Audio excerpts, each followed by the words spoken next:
l'échelle du Massif central, le territoire du Massif central est un territoire qui a fait de la reconquête démographique sa finalité première. Et je pense que vous êtes nombreux dans la salle à savoir que tous les programmes Massif central vont dans ce sens, c'est-à-dire reconquête démographique. Et le président Pourquier ce matin disait, on a commencé à inverser les courbes, mais cela reste fragile. Et moi qui travaille donc à la DATAR Massif central, on en est entièrement convaincu, c'est-à-dire que depuis le dernier recensement, on voit bien qu'on a récupéré la démographie. Cela reste extrêmement fragile. Donc pour moi, par rapport aux enjeux, le premier enjeu, j'en verrai deux. Le premier enjeu, c'est vraiment l'accueil de nouvelles populations. Et accueillir, c'est faire venir, mais c'est aussi faire rester. Donc c'est pas uniquement, souvent les gens ont l'idée de faire venir, mais non, c'est faire venir et faire rester. Et par rapport à cet enjeu qui est d'accueillir de nouvelles populations, il me semble que nombreux sont les acteurs qui œuvrent à la question du télétravail.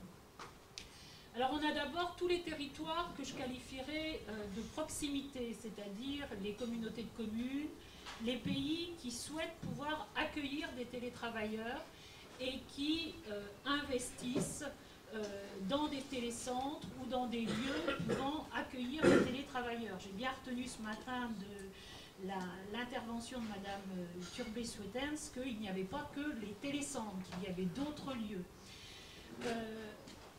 Et en tant qu'aménageur quelque part du territoire,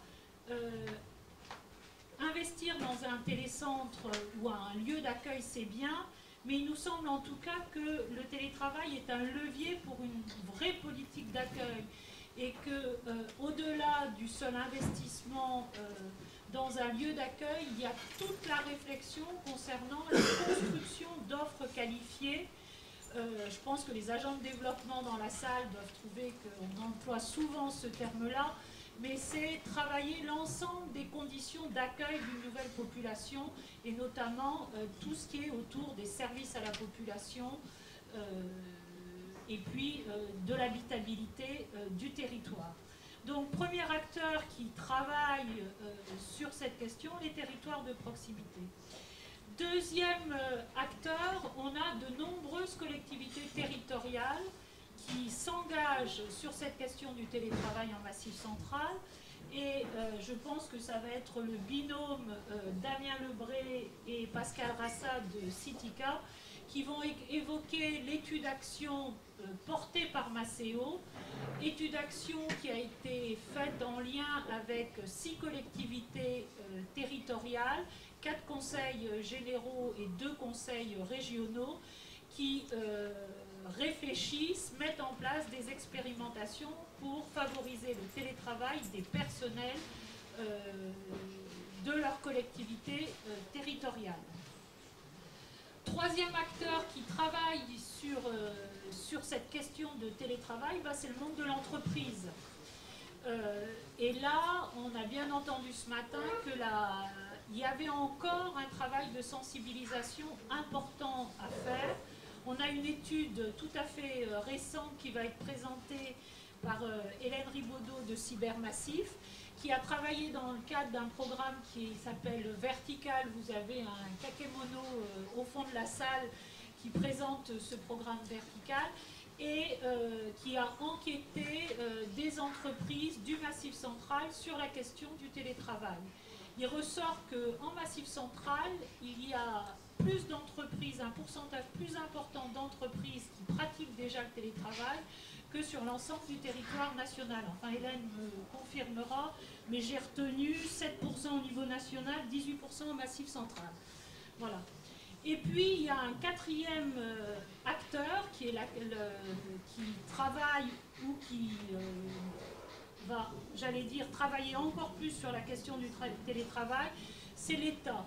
Alors l'État, et j'en parlerai dans le deuxième atelier qui est le rôle des pouvoirs publics, vision croisée, avec 2 types d'actions.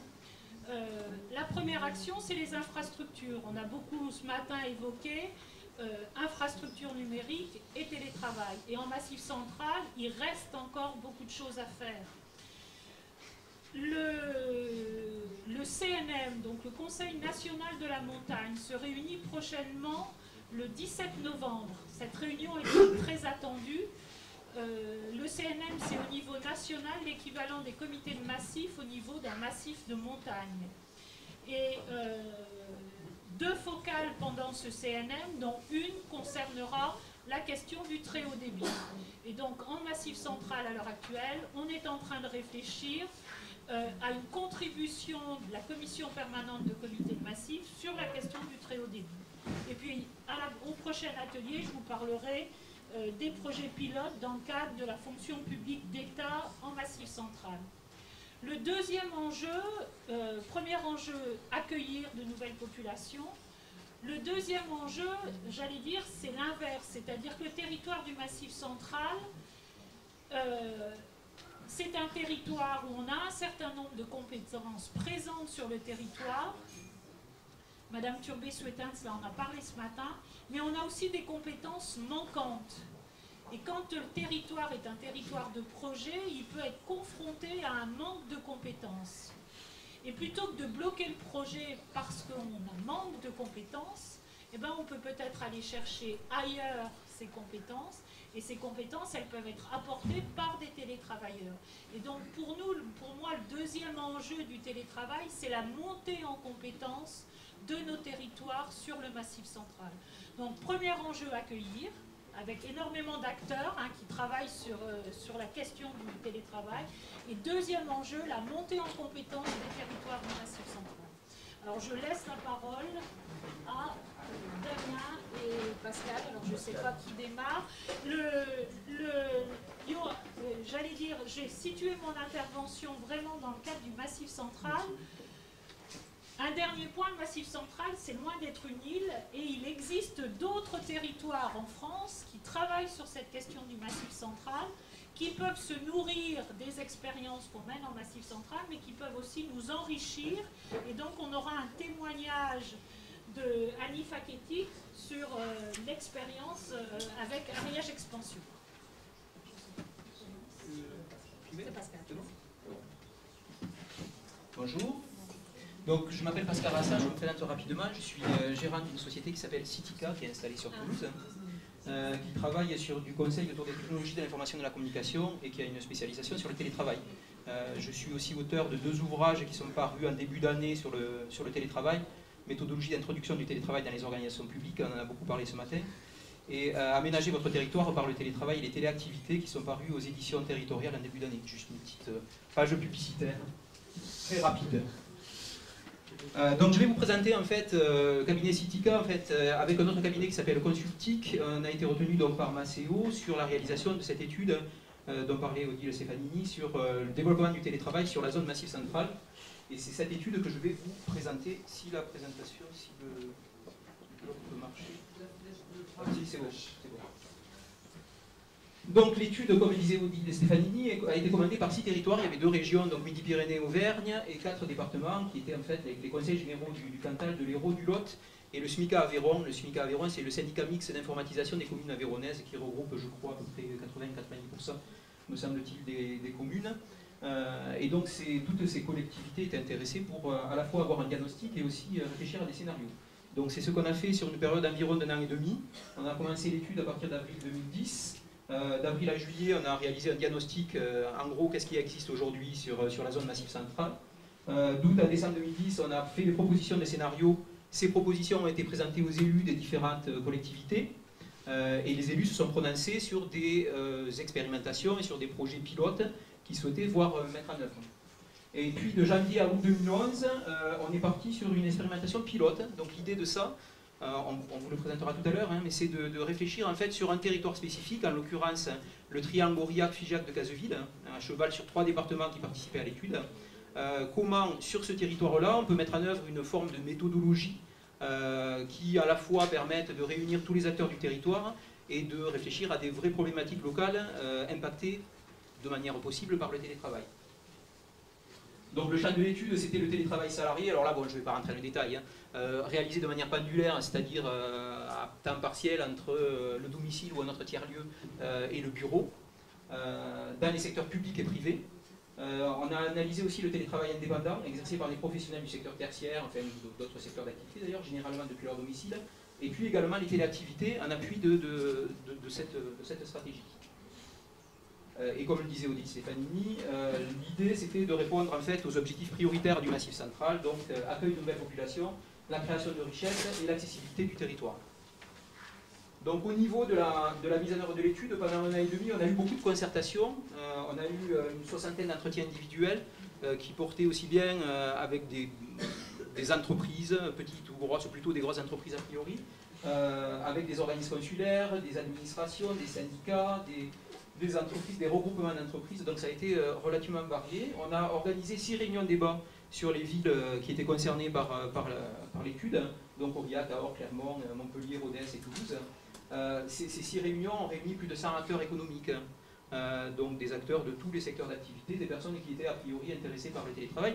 Et ce qui était intéressant de souligner, c'est que pendant ces réunions, on a eu des informations sur des expérimentations qui existaient sur le territoire, mais dont on n'avait pas connaissance. Donc ça c'est aussi quelque chose d'intéressant à signaler, c'est-à-dire qu'on n'avait pas connaissance de tout ce qui pouvait exister déjà sur le territoire. Je prends l'exemple de la réunion de Toulouse, on a appris qu'il y avait 2 sociétés, Aéroconseil et Esteria, pour ne pas les citer, qui en fait avaient mis en œuvre des projets de télétravail et on n'était pas forcément au courant de ces projets. Donc ça a servi aussi à ça, à recenser les projets qui existaient. Et puis on a organisé une série de réunions sur l'expérimentation pilote, alors ça j'y reviendrai peut-être tout à l'heure, donc on va pas s'y attarder, mais ces réunions ont réuni à peu près une cinquantaine d'acteurs locaux. Alors quelques retours sur la phase de diagnostic, alors c'est vraiment des retours très synthétiques, on a 10 minutes pour présenter une étude d'un an et demi, donc vous comprendrez que ça sera difficile. Je vous donnerai l'adresse si ça vous intéresse, il y a un site internet qui a été créé, sur lequel vous pouvez récupérer le document de restitution de l'ensemble de l'étude, donc avec l'ensemble du bilan. Donc première chose, c'est que historiquement le territoire du Massif central sont des territoires forts sur la thématique du télétravail. On comptait en début d'année 26 télécentres sur ces territoires-là. Pour information, en début d'année, il y avait, je crois, 38 télécentres au niveau national. Donc vous voyez la proportion que ça peut représenter. On avait également des projets sur plusieurs départements. Il y avait 8 projets sur 5 départements qui devaient se rajouter. Il y en a certains qui d'ailleurs ont ouvert depuis. Et puis vous avez d'autres télécentres sur les zones élargies. Les zones élargies, c'est en fait l'ensemble des 6 territoires régionaux qui sont impactés par l'étude, c'est-à-dire Midi-Pyrénées, enfin, je ne vais pas vous citer les 6 régions du Massif central. Donc on avait 12 télécentres supplémentaires sur ces 6 régions. Ce qu'il faut noter aussi, c'est qu'il y a beaucoup déjà d'actions et projets, on l'a dit tout à l'heure. Vous avez beaucoup d'entreprises, privées ou publiques, beaucoup de collectivités notamment, qui ont mis en œuvre le télétravail. J'en ai cité quelques-unes là, je ne vais pas les dire comme ça. Bon, c'est à la fois des grosses entreprises privées et beaucoup de collectivités, comme le disait Nicole Turvé-Sutin ce matin. C'est vrai que le secteur public territorial aujourd'hui est très à la pointe sur les questions de télétravail. Et c'est vrai qu'on a de plus en plus de projets dans des conseils généraux et dans des conseils régionaux, notamment. Hop, je vais passer un peu vite. Voilà. Et donc, bon, enfin là je ne vais pas rentrer dans les détails non plus, mais Cybermassive nous dira, Hélène Rigaudot nous dira tout à l'heure qu'il y a également beaucoup de projets de réflexion ou d'actions qui ont été mis en œuvre par des TPE et par des PME. Vous voyez, on a essayé de les repérer sur la carte, donc vous voyez un peu ce que ça peut donner. Alors, c'est à la fois impressionnant, ça ne veut pas dire pour autant que la totalité des entreprises réfléchissent au télétravail, mais c'est vrai qu'on a trouvé quand même beaucoup de réflexions dans toutes les organisations qu'on a pu étudier. Alors, je vais essayer de faire un retour en fait en 2 axes. Un premier axe sur l'expérimentation pilote qu'on a commencé à initier, et un second axe qui concernera les projets structurants qui ont été proposés et qui peuvent peut-être concerner certains d'entre vous dans la salle. Première chose, l'expérimentation pilote. Donc, comme je le disais en démarrage, on a commencé à travailler en janvier 2011 sur cette expérimentation. L'idée c'était de faire un diagnostic donc, des entreprises qui avaient déjà mis en œuvre le télétravail, ça on l'avait fait dans la première phase. Donc là on s'est appuyé notamment sur ce qu'on appelle les PDE-PDA. PDE c'est les plans de déplacement en entreprise et plans de déplacement en administration. L'idée c'est en fait, on se rend compte souvent qu'en observant la mobilité dans les grandes entreprises notamment, souvent la mobilité est l'occasion de réflexions plus larges sur les modes d'organisation du travail. et on se retrouve effectivement avec des projets ou des réflexions sur le télétravail qui sont liés au PDE, PDA. C'est ce qu'on a pu remarquer aussi sur la zone d'études. Donc en fait, on a repris tout simplement tous les PDE, PDA sur les zones sur lesquelles on travaillait, et puis on a analysé, on a contacté les organisations sur lesquelles il pouvait y avoir éventuellement des projets.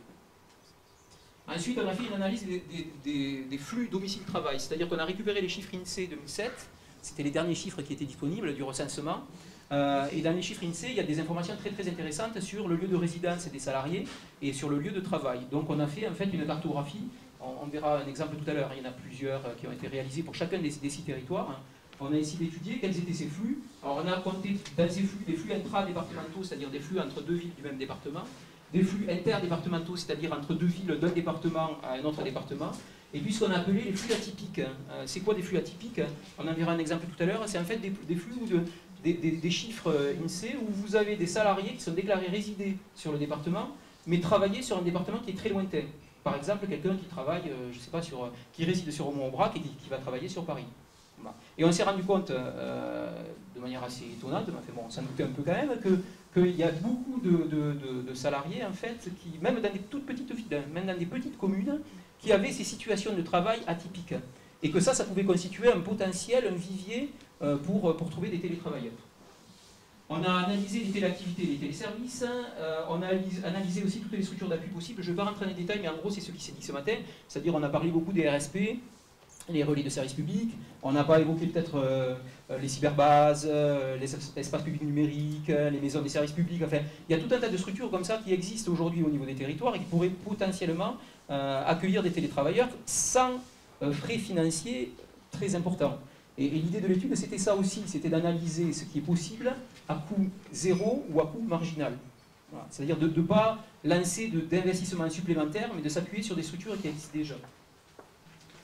On a mobilisé les acteurs du territoire, donc là on a eu des réunions, comme je disais tout à l'heure, avec les administrations, les collectivités, les consulaires. Ce qui était assez original, entre guillemets, c'était de pouvoir réunir autour de la table des consulaires, des organismes patronaux, des syndicats, et de parler très librement du télétravail et d'évoquer les problématiques qui pourraient être impactées au niveau local. Et donc il y a pas mal de choses qui sont ressorties de ces réunions. Et puis on a intégré tout ça dans des scénarios interrégionaux. Donc l'idée c'était vraiment d'impacter l'ensemble de la zone massive. Alors, un petit exemple sur l'analyse des flux dont je parlais tout à l'heure. On vous a mis là par exemple un territoire un peu neutre, le Lot. Je crois qu'il y avait des personnes ce matin qui étaient en tweet depuis voilà, ils le sont toujours, donc ils seront peut-être intéressés par la question. En fait, on a analysé les flux, ce qu'on appelait donc ces fameux flux atypiques à partir du département du Lot vers des départements lointains. On les a mis sur cette cartographie. Donc vous voyez par exemple sur cette carte qu'il y a 300 personnes qui résident dans le Lot et qui sont déclarées travailler sur Paris. Vous en avez 26 qui résident dans le Lot et travaillent sur le Languedoc-Roussillon. 2620 qui travaillent sur Midi-Pyrénées. 1260 qui travaillent sur Aquitaine. Voilà. Autant vous dire que si on arrivait ne serait-ce qu'à 5% à récupérer, à utiliser 5 ou 10% de ces flux, on a largement de quoi faire fonctionner des télécentres sur les territoires. Rien n'est simple, hein. Je ne suis pas en train de dire que ça va être facile de les récupérer. Simplement, c'est à partir du moment où on commence à voir qu'il y a ces flux, on peut essayer de réfléchir à quelles sont les entreprises qui génèrent ces flux, et ensuite à essayer de réfléchir après comment on peut les récupérer pour faire fonctionner des télécentres. Alors il y a eu des objectifs, alors là je ne vais pas rentrer dans les détails parce qu'on n'aura pas le temps, hein, mais je vous ai mis un listing un peu de toutes les problématiques qui sont ressorties des réunions donc, territoriales qu'on a menées sur chacun des 3 territoires. Donc par exemple, faciliter l'approche du conjoint. Il y avait une problématique que nous ont exprimée par exemple les chambres d'agriculture. Elles nous ont dit, nous on a une grosse difficulté, c'est qu'on ne trouve pas de boulot aujourd'hui pour les conjoints d'exploitants agricoles, et que ça c'est un vrai souci sur des territoires ruraux. Voilà, donc on s'est dit, est-ce qu'il n'y a pas une possibilité d'utiliser le télétravail pour... et il y a une action, alors ça je le mets entre guillemets, mais qui montre que quand même ça peut être efficace. Il y a le Conseil général du Cantal qui a signé une convention avec une boîte, un centre d'appel en homeshoring qui s'appelle EODOM, et qui vise à créer 50 postes en télétravail sur le département du Cantal, et que certains de ces postes seront réservés à des conjoints d'exploitants agricoles. Donc tout ça pour vous dire que voilà, ce n'était pas une réflexion en l'air, c'était vraiment l'idée de relier en fait, des réflexions locales avec des solutions qui peuvent exister aujourd'hui. Voilà. Après, il y a des problématiques un peu plus classiques, hein, faciliter l'embauche des personnes handicapées, on en parle beaucoup pour la mobilité du travail, mais on avait par exemple dans les réunions territoriales une organisation qui s'appelle Cap Emploi, que certains d'entre vous connaissent peut-être, hein, et qui justement travaille sur l'embauche des personnes handicapées avec le Pôle emploi. Et donc Cap Emploi nous disait ça c'est une vraie problématique. C'est vrai qu'on avait réfléchi jusqu'à maintenant au télétravail, mais on ne s'était jamais posé la question dans des assemblées aussi larges où on avait la possibilité d'avoir en même temps les organismes patronaux, et l'intérêt de ces réunions c'était ça, c'était de pouvoir mettre autour de la table toutes ces personnes-là. Alors le constat et résultat, très rapidement, parce que je ne sais pas s'il reste. 10 minutes. On est à 10 minutes? D'accord. Donc j'ai presque terminé. Pour montrer quand même que l'idée c'était de faire une étude d'action. J'insiste bien là-dessus, enfin, Damien y reviendra peut-être après, mais c'était pas d'avoir une étude de plus, hein, on l'a dit souvent ce matin, théorique sur la question du télétravail, mais de lancer des actions concrètes. Alors les actions concrètes c'était quoi? C'était notamment de pousser les 6 collectivités qui étaient rentrées dans l'étude de mettre en œuvre une expérimentation de télétravail. Quand on a démarré, on avait 30 télétravailleurs dans 2 collectivités. Quand on a terminé, on avait 150 télétravailleurs sur 4 collectivités, et il y a des projets sur 2 autres. Voilà. Donc tout ça pour dire que c'est l'émulation entre les collectivités qui a permis ça. C'est-à-dire il y a une collectivité qui l'avait mis en œuvre, elle a dit aux autres c'est super, nous on a des très bons résultats sur cette expérimentation, et les autres ont eu envie de tester. Et c'est comme ça, une sorte de cercle vertueux en fait, qu'on arrive aujourd'hui à 150 télétravailleurs, et avec une montée en charge puisque c'est au fil de l'eau et que les choses devraient progresser. L'émulation dans les secteurs publics, ça a été l'intérêt de ces réunions dont je parlais tout à l'heure territoriales. On a notamment par exemple la DTT du Lot qui a mis en œuvre, qui est rentrée dans l'expérimentation pilote en mettant en œuvre le télétravail pour 4 agents. Alors ça peut paraître peu, mais l'idée c'est de tester, et l'idée c'est aussi de faire boule de neige, c'est-à-dire que la DDT du Lot, elle a commencé à contacter la DDT de l'Aveyron, du Cantal, éventuellement d'autres DDT qui pourraient aussi faire la même chose. Et puis bon, la mobilisation des acteurs, ça j'en ai parlé. Une autre action qui est peut-être un peu plus théorique, mais quand même importante, qui a été menée dans le cadre de cette étude, c'est de rencontrer le CGIET dont on a parlé ce matin, qui a rendu un rapport sur le télétravail dans la fonction publique, et d'essayer de faire passer l'idée qu'il pouvait y avoir des zones expérimentales autres que Paris. On a entendu ce matin qu'il y avait un projet de télétravail au ministère des Finances à Paris. L'idée c'est est-ce qu'on ne peut pas tester ailleurs, voilà, et de tester notamment sur des administrations décentralisées, et autant que possible dans le cadre de ce qui a été proposé sur Macéo, enfin, sur le Massif central. Et donc ça a été retenu par le CGIET qui l'a noté, je vous ai fait une copie de la page, et je crois que là-dessus aussi le député Pierre Morella-Huissier, lors du colloque de restitution de Murat, s'était engagé à faire passer aussi cette idée lors du dépôt de son projet de loi notamment. Alors les perspectives maintenant, elles sont, alors je vais passer très très rapidement parce qu'on n'a pas trop de temps. Il y en a 3 principales au niveau de la mise en place d'outils d'appui. C'est de créer en fait, des télécentres à coût marginal, on en a parlé, je ne vais pas y revenir. Donc de créer des nouvelles structures d'accueil de télétravailleurs, mais en évitant des investissements ou des coûts. Deuxième projet, c'est de s'appuyer sur un dispositif de formation au télétravail qui existe déjà sur le télécentre de Murat dans le Cantal, et d'exporter ça sur l'ensemble des territoires du Massif central, donc de former des télétravailleurs salariés et ou indépendants.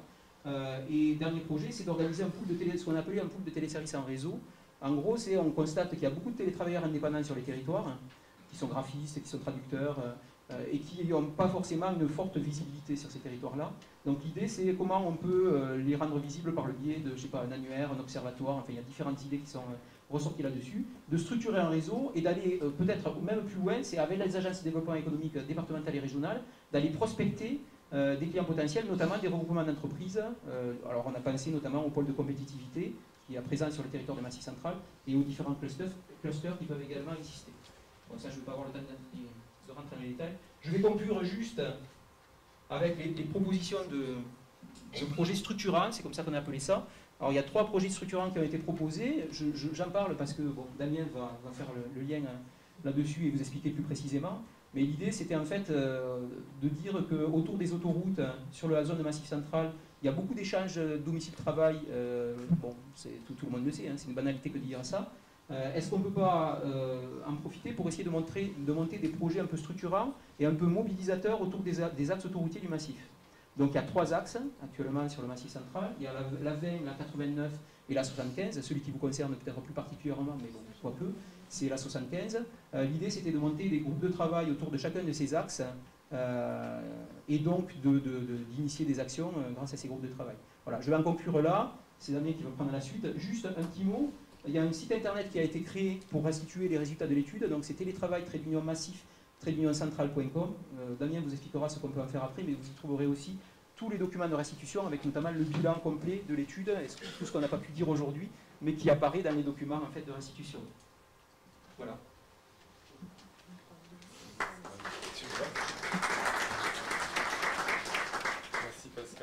très stratégique. Il m'a tourné le dos, comme ça je pouvais pas le dire. Pardon, mais je... Non, mais... j'avais pas vu les autres. Merci d'avoir quand même fait le plus vite possible. Merci Pascal. Donc je me présente, je suis Damien Lebray, bonjour à toutes et à tous. Je suis chef de projet chez Maceo. Je m'occupe du volet infrastructure et usage et j'ai également la même tâche, à quelque chose près, au sein de la Datar Massif Central. En fait, Pascal a indiqué donc l'étude et la montée en puissance des collectivités. Alors évidemment, ce n'est pas quelque chose d'exhaustif sur le Massif Central. On peut citer le cas, par exemple, du Conseil général du Puy-de-Dôme, qui a commencé bien en arrière, j'allais dire en 2008, quelque chose de ce genre-là. Ils ont commencé, aujourd'hui ils sont à 122 télétravailleurs et ils envisagent d'aller vers 250 avec des modalités assez différentes d'ailleurs de la plupart des autres collectivités qui sont basées sur la souplesse et la flexibilité.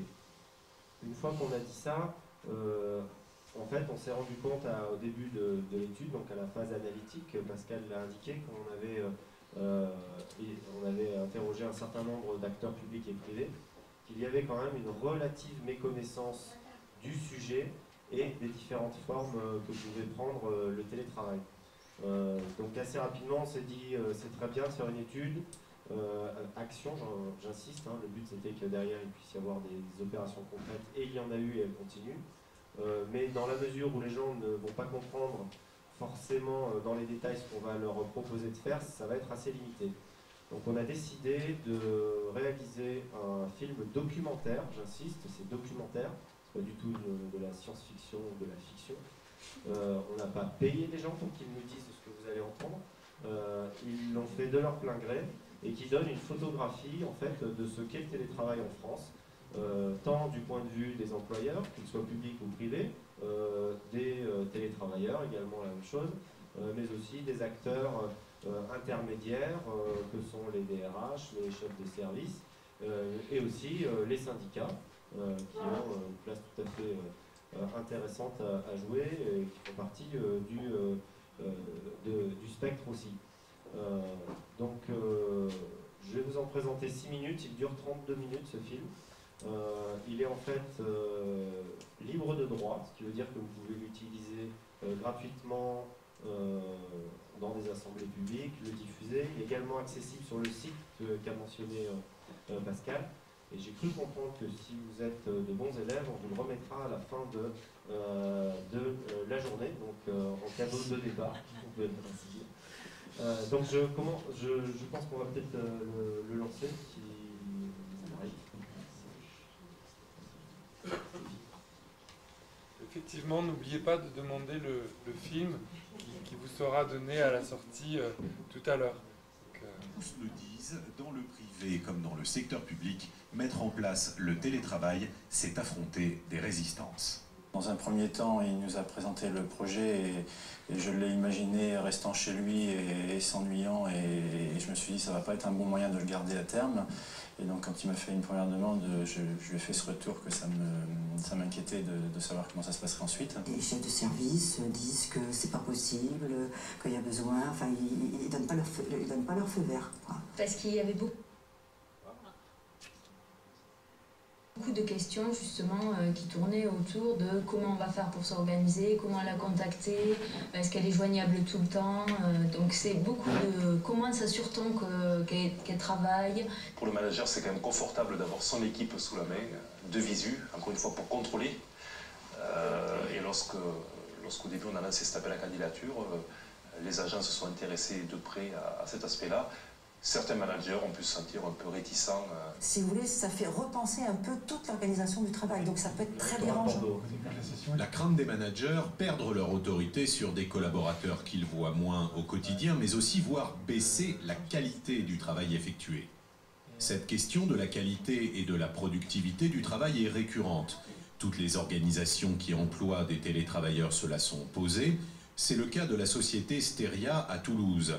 L'entreprise emploie 19 000 personnes dans le monde. Son métier, les services informatiques. Elle a expérimenté le télétravail et sur la qualité du travail des télétravailleurs, Steria a fait le point.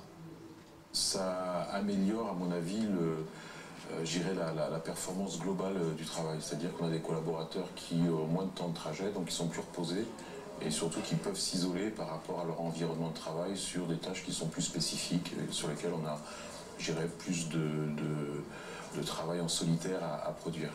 Au niveau de l'entreprise, on va plutôt voir un accroissement de la productivité du salarié, que souligne d'ailleurs le salarié télétravailleur. Ce salarié-là souligne aussi une amélioration de la qualité, parce qu'il arrive à se concentrer de manière plus importante et de manière plus durable sur une question à traiter. Alors la qualité du travail du télétravailleur est d'aussi bonne qualité, je dirais. Alors il y aura peut-être juste plus de réactivité de la part du télétravailleur qui, je pense, se doit de justifier son travail à la maison. Cette qualité du travail, elle est repérée par les managers, surtout au niveau de l'attention que portent les salariés sur l'exécution du travail. Hein, c'est un travail qui est beaucoup plus organisé dans un climat calme. Hein, et en fait, le télétravailleur aujourd'hui, pour lui, a une mission peut-être de mieux faire du moment où il travaille de chez lui. Quand on interroge un télétravailleur, la première chose qu'il nous déclare, c'est qu'il a le sentiment dans la journée d'avoir fait l'équivalent de 2 à 3 journées de travail, notamment parce qu'il n'a pas d'interruption dans son activité. À en croire tous les managers que nous avons rencontrés, le télétravail ne dégrade pas la qualité du travail. La productivité des télétravailleurs serait même meilleure, mais à une condition, adapter les méthodes de management. Quand on interroge les managers qui ont des télétravailleurs, on s'aperçoit qu'à peu près 40% de ces managers ont dit éprouver des difficultés face à une demande de télétravail. Ils l'ont quand même accepté, ils ont quand même joué le jeu. Quand on interroge ces mêmes managers un an après, on s'aperçoit en fait qu'il n'y a plus aucune difficulté qui soit notée.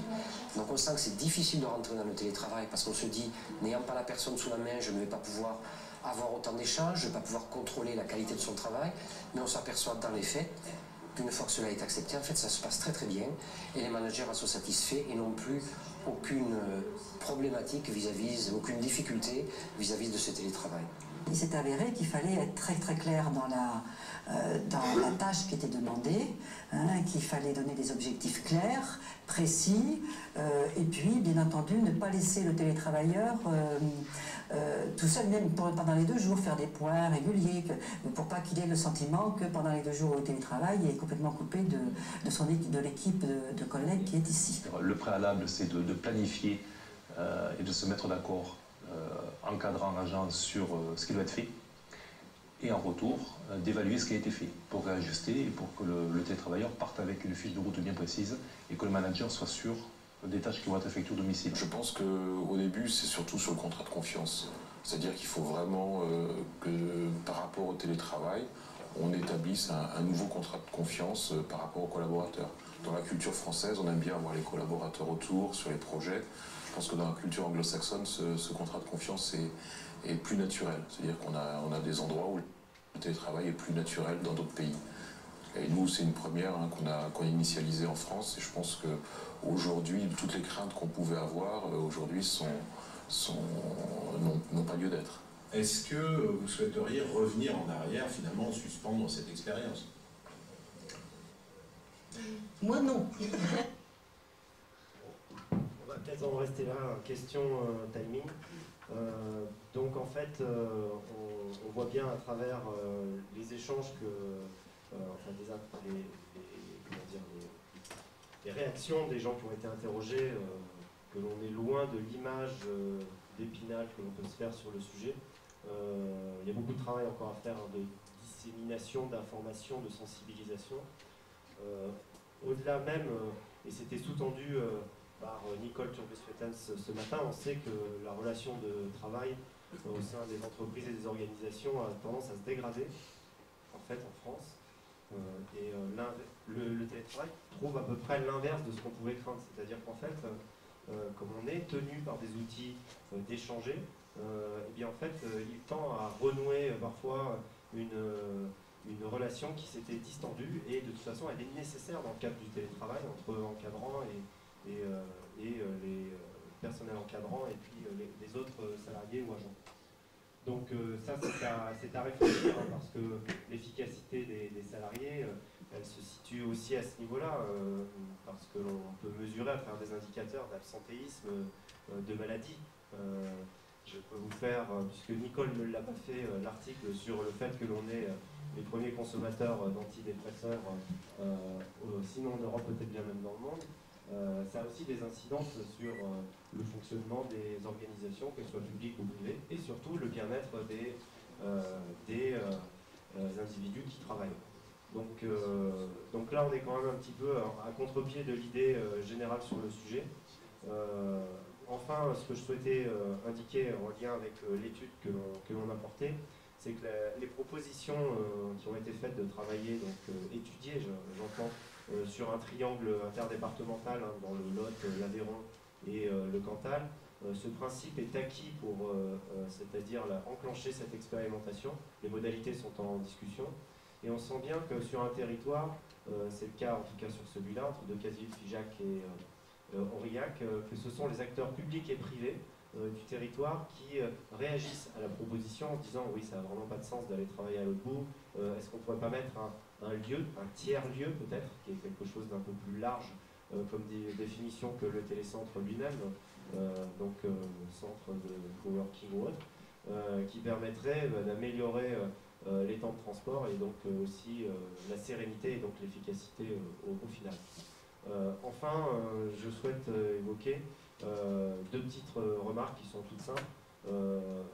Les cabinets de recrutement avec lesquels je suis en contact aujourd'hui, ça va dans le sens de ce qu'a dit Odile Stefanini, m'ont demandé de leur faire une présentation assez détaillée sur ce qu'est le télétravail et pourquoi. Parce qu'en fait, on sent bien que les territoires ruraux pâtissent d'une faible masse critique, une masse critique en termes d'individus, ça c'est numérique, mais en termes aussi de compétences. Donc pour attirer des compétences, on arrive parfois, on attirer l'un ou l'une, mais par contre c'est souvent et même extrêmement compliqué pour l'emploi du conjoint.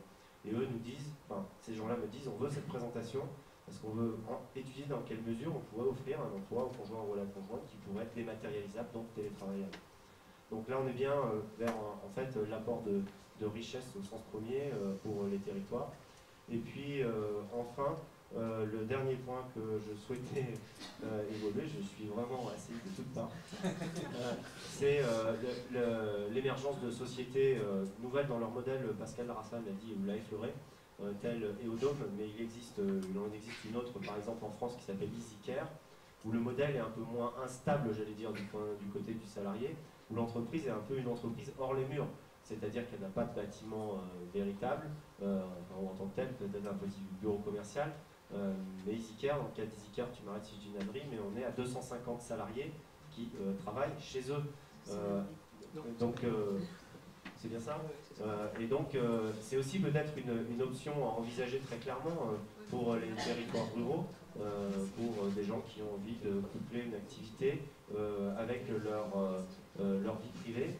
Et ils s'en organisent, ils s'en tirent très bien d'ailleurs, puisqu'en fait il y a des plages qui sont définies, on travaille effectivement plus vers quelque chose qui changerait fondamentalement le modèle en France, vers le travail à l'objectif et non plus simplement au volume horaire et à la géographie, la localisation. Voilà, je vous remercie. Ce que je veux dire, c'est que chez EasyCare, oui, ces personnes sont réparties sur tout le territoire. Oui. Le siège est à Paris, mais les personnes sont réparties partout en France. Exactement, et là le levier, c'est vrai qu'il est puissant pour des entreprises qui souhaiteraient se développer dans ce modèle-là. J'ose imaginer aussi que la création d'entreprise est plus facile en termes d'investissement de départ, dans la mesure où on n'a pas besoin de fournir les locaux et autres, qui sont en fait une sorte de transfert ou de coûts partagés pour ces aspects-là, qui peuvent aussi, si l'employeur le prend en considération, se retrouver dans les traitements, puisqu'en fait le salarié, puisqu'il est salarié dans ce cas-là, utilise son domicile comme lieu de travail. Donc c'est vraiment une logique gagnant-gagnant, et enfin les territoires sont eux aussi gagnants, donc on est sur tous les volets. Voilà, je ne vais pas en puter un peu plus. Cédric, est-ce que je peux prendre une minute, parce que c'est important pour les territoires. Bien sûr, Nicole. Le modèle EasyCare est en train d'inspirer des grands groupes qui ont des centres d'appel internes dans leurs murs et qui ne sous-traitent pas comme s'ils le sous-traitaient à EasyCare. Et ces grands groupes sont en train de demander à EasyCare quel est le modèle et comment est-ce qu'on pourrait faire la même chose. Ce qui veut dire qu'il y a un potentiel qui émerge, c'est encore un signal assez faible, mais qui peut aller très vite, parce qu'EasyCare organise un premier petit déjeuner le 17 novembre à Paris pour répondre à cette demande de grands groupes, pour commencer à expliquer comment peut fonctionner un centre d'appel avec tous les téléopérateurs à domicile répartis sur le territoire. Merci. Damien, il voudrait 2 minutes encore. Je suis désolé. Il veut faire un Oui. appel. Donc là, par contre, c'est un appel au peuple. En fait, vous avez vu qu'il y a 3 projets qui ont été étudiés dans le cadre de l'étude sur développer le télétravail le long d'axes. On se rend bien compte que la question infrastructure joue à plein, qu'elle soit physique ou dématérialisée. Les axes autoroutiers. Aujourd'hui, on est à une encablure de la 75. Et donc on souhaite initier les premières réunions donc sur ces 3 axes, à 20, à 75 et à 89, qui concernent le développement d'une idée qui était chère au web du Gévaudan, c'est le web de la paternité, de l'autoroute du télétravail. Et donc si vous avez un intérêt quelconque, ou même pas que quelconque, sur ce sujet-là, vous n'avez rien dit encore. Voilà. Non, je ne vais pas le solliciter. Je ne donnerai pas le micro, c'est promis. Eh bien, vous pouvez en fait vous manifester. Il y a déjà 2 personnes qui l'ont fait sur le site que vous a indiqué Pascal Rassin tout à l'heure. Et il y a un petit formulaire, c'est très simple, c'est pas casse-pied, où vous dites votre intérêt et on va organiser rapidement une réunion pour voir dans quelle mesure ça peut intéresser le long d'un axe structurant le développement du télétravail. Voilà, donc si vous êtes intéressé, allez sur le site et manifestez-vous. Merci.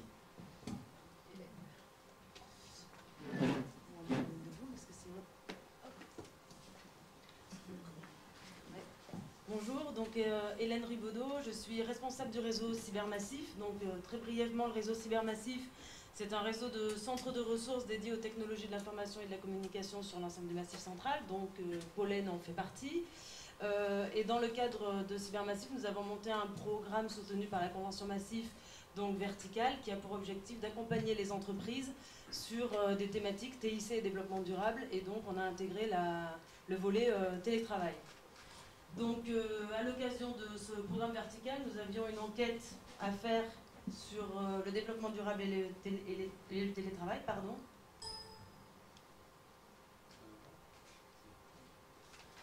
Donc très brièvement, cette étude a été réalisée en début d'année.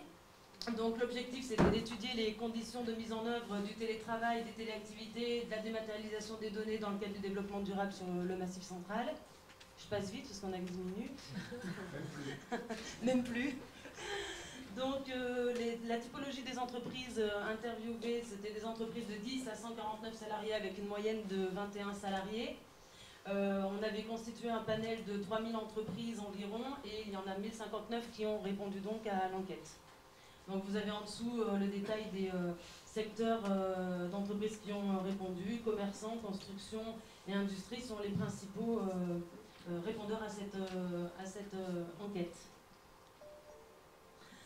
Donc on a été assez surpris des résultats. On a 18% des entreprises qui nous ont répondu qu'elles pratiquaient déjà le télétravail.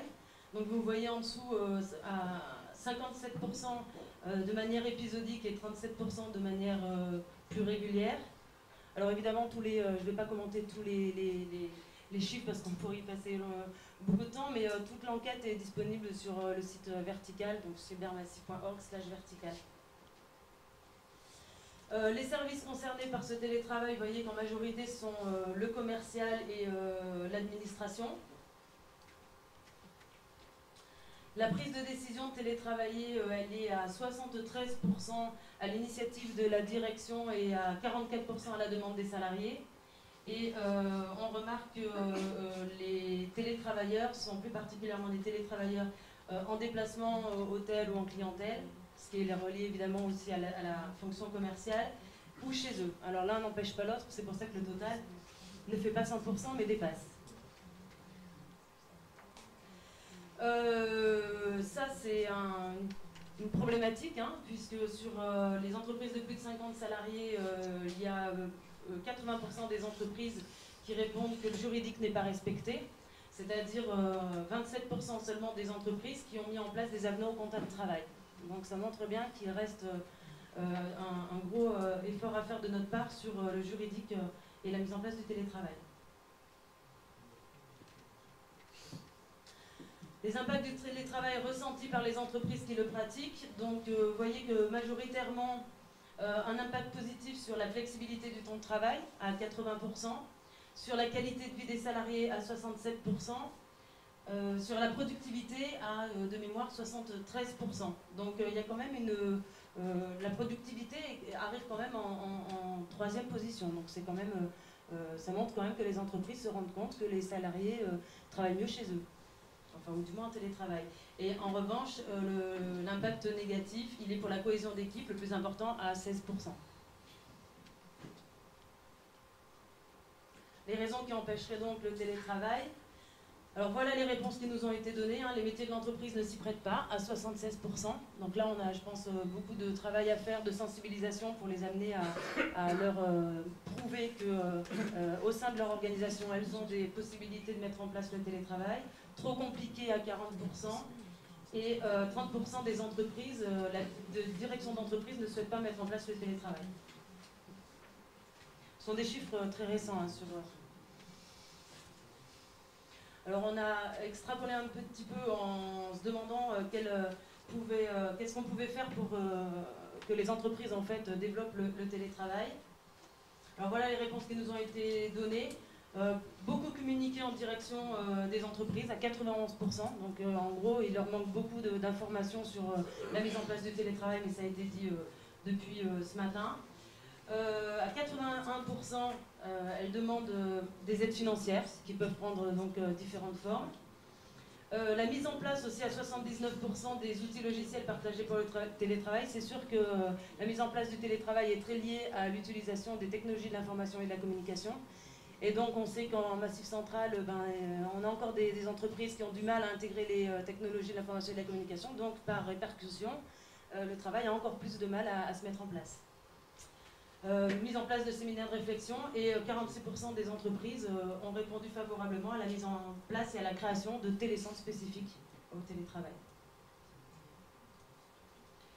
L'assistance opérationnelle demandée, donc la mise en place de formation, une assistance juridique, une assistance dans l'organisation, puisqu'on en a beaucoup parlé, mais la mise en place du télétravail demande une réorganisation de l'entreprise, et une assistance dans la mise en place des technologies liées au déploiement du télétravail à hauteur de 15%. Voilà, très rapidement l'enquête sur le télétravail que nous avons menée. Merci.